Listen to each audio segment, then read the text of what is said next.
บรรยากาศดีดี ลมเย็นเย็น10 ปลายองศา ลมพัดวีวี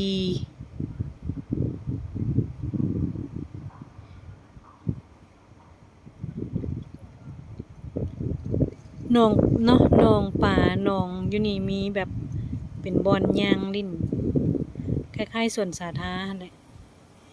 แต่ว่ามันจะเป็นแบบมีหนองแล้วก็จะมีบ่อนย่างชมบรรยากาศสูดอากาศบริสุทธิ์เนาะผุดผ่องประมาณนี้แหละ